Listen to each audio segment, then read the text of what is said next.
Hello everyone, देखिए अब question number 8 करते हैं। ये है आपके पास एनसीईआरटी एक्सरसाइज चैप्टर 12 इलेक्ट्रिसिटी की। ठीक है, तो क्वेश्चन नंबर 8 था इसका। देखो क्या कहते हैं इसमें, when a 12 volt battery is connected across an unknown resistor there is a current of 2.5 milliampere in the circuit. देखो इतनी बात को समझते हैं।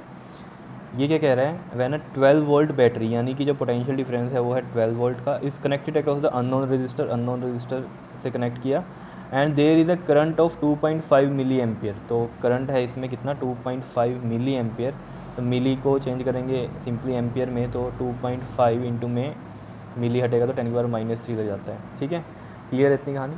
और find the value of the resistance of the register. तो यानी कि रेजिस्टेंस की वैल्यू निकालनी है। तो आपको फॉर्मूला पता ही है रेजिस्टेंस का, क्या होता है, वी अपॉन में आई। कैसे आया, V equal to I R, आपको पता है ओम्स लॉ से। तो आर कितना होगा यहाँ से, वी अपॉन में आई होगा। ठीक है, तो v कितना है, 12 है, और i है हमारे पास 2.5 मल्टीप्लाई में 10⁻³ और 0.5 है ये। ठीक है ना, 2.5 है ना, तो पॉइंट हटाएंगे तो 10 नीचे लगेगा, वो 10 कहाँ चला जाएगा, ऊपर चला जाएगा। ठीक है, अब देखो 5 2 ज़ा 10, 5 5 ज़ा 25, कितना बन गया ये, 12 2 ज़ा 24 अपॉन में 5, और ये 10⁻³ नीचे। देखो 24/5 को डिवाइड करते हैं। देखो 24 और ये 5, 5 4 ज़ा 20 और 4 0.58 द 40। ठीक है, तो 4.8 आ गया। 4.8 मल्टीप्लाई में 10⁻³ यहाँ नीचे था, ऊपर जाके 10⁻³ बन जाएगा। ठीक है, तो एक तो ये आंसर हो गया इसका।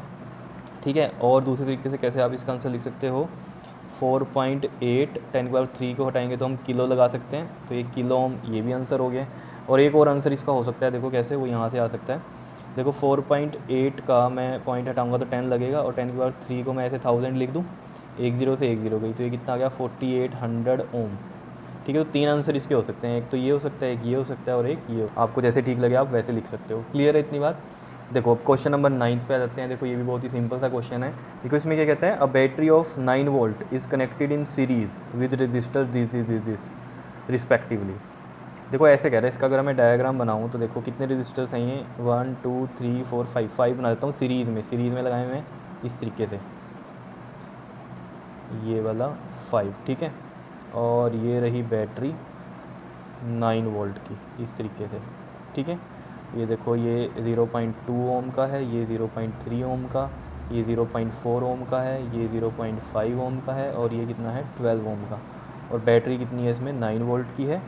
और ये आपसे पूछ रहा है कि how much current would flow through the 12 ohm resistor. 12 ohm resistor से कितना करंट फ्लो करेगा। अब देखो ये सीरीज़ में है, सीरीज़ में आपको पता है कि करंट जो होता है वो सेम होता है।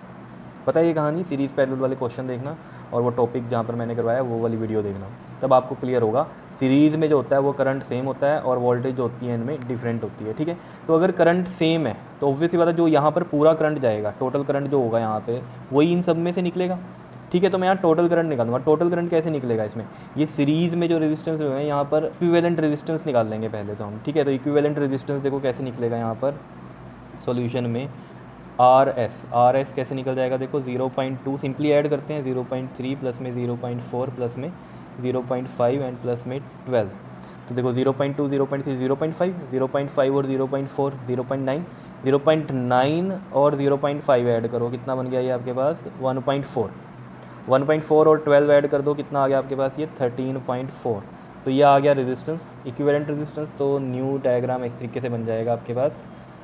ठीक है, और ये आ गया 13.4 ओम, और जो करंट इसमें होगा वही क्या होगा, इस 12 ओम वाले में भी होगा। क्यों, क्योंकि सीरीज़ में जो करंट है वो क्या रहता है, सेम रहता है। ठीक है, तो यहाँ से जो करंट निकलेगा वही 12 ओम में से, वही 0.2 में से, वही 0.3 में से, किसी के लिए भी बोल देता वो, तो टोटल करंट ही निकलता। ठीक है, तो उसके लिए फॉर्मूला देखो क्या होता है आपके पास, आई का फॉर्मूला क्या होता है आपके पास, V/R।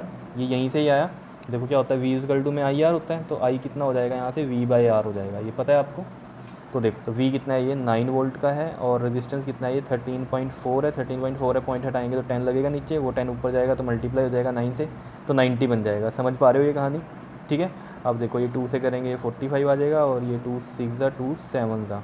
ठीक है, 45/67 आ रहा है, तो 45/67 इसको डिवाइड कर लेते हैं। देखो ये 45 है, ये 67 है, एक ज़ीरो लगेगा तो यहाँ पॉइंट आ गया। अब ये 67 जो है 6 पे जाएगा, 6 7 ज़ा 42, 6 6 ज़ा 36, 36 और 4 कितना हो गया 40। तो 6 पे जाएगा ये 402, कितना आ जाएगा यहाँ से 48, फिर 0 आ गया, और 67। अब 7 से कर लेते हैं इसको, देखो कितना आ जाएगा ये आपके पास, 7 7 दा 49, 6 7 दा 42, 42 और 4 46 हो गया, ये 469, ठीक है 7 पर जाकर, और यहाँ से ये कितना आ जाएगा 11, ठीक है। तो बस इतना बहुत है, कितना आ गया ये आंसर 0.67 एम्पियर का, ठीक है।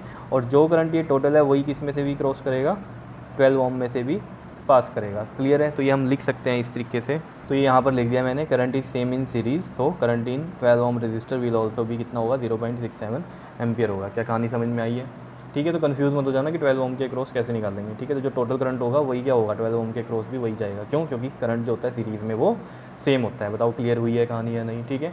अब नेक्स्ट वीडियो में हम क्वेश्चन नंबर 10 एंड 11 करेंगे। क्लियर है, ओके जी, थैंक यू।